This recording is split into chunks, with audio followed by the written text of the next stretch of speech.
Salah satu bahaya utama yang ditimbulkan oleh orang yang merasa dirinya pintar adalah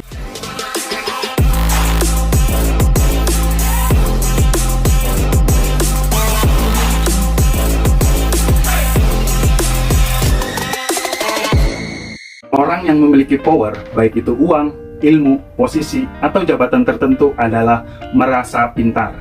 Merasa pintar adalah suatu sikap over percaya diri yang tidak didasari oleh pengetahuan dan kebijaksanaan tertentu.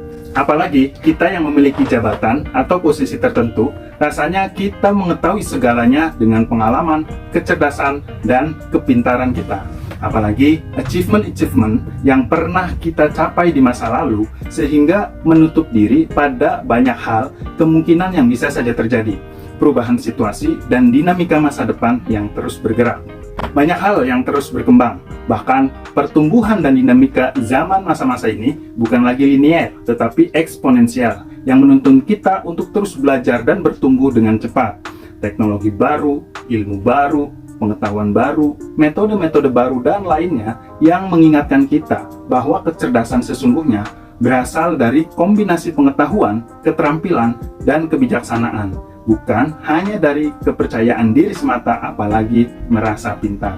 Yuk belajar ciri-ciri orang yang sudah terinfeksi virus merasa pintar agar kita lebih menyadari dan menjadi bahan refleksi ke dalam diri untuk terus memperbaiki diri.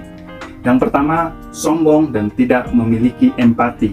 Teman-teman pejuang RSP, salah satu bahaya utama yang ditimbulkan oleh orang yang merasa dirinya pintar adalah kesombongan yang berlebihan, merasa paling superior, merasa paling senior dibandingkan dengan orang lain. Dan ini dapat mengakibatkan sikap yang arogan serta merendahkan orang lain, meremehkan kontribusi dan pendapat rekan-rekan kerjanya, dan berpikir bahwa solusi atau idenya lah yang paling tepat. Tidak clear dan kurang sabar dalam menjelaskan konsep atau informasi kepada orang lain yang tidak memiliki pemahaman yang sama.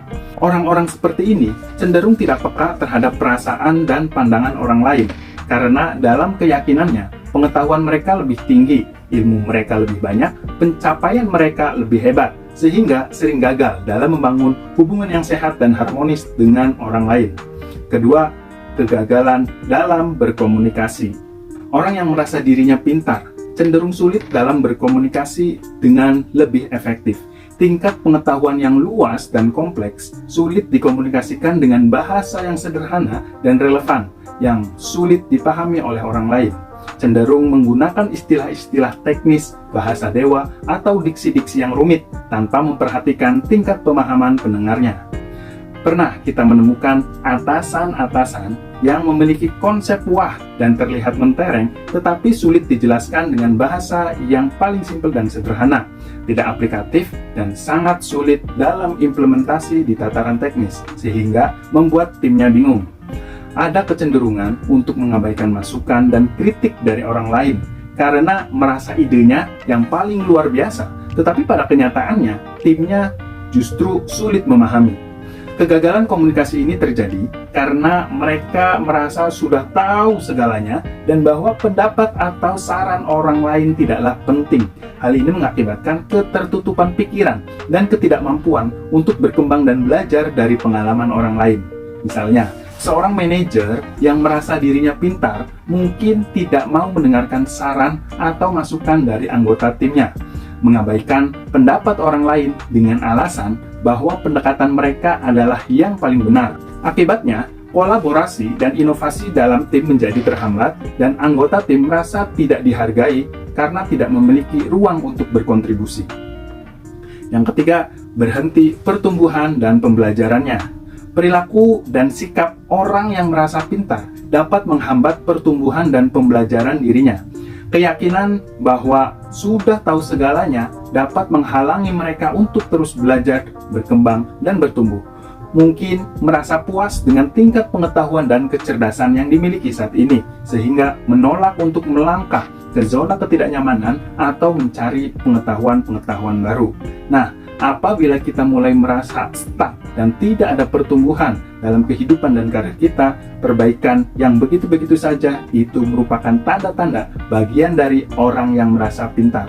Contoh sederhana dari keterhambatan dalam pertumbuhan dan pembelajaran dapat ditemukan dalam ruang lingkup pekerjaan lingkungan kita.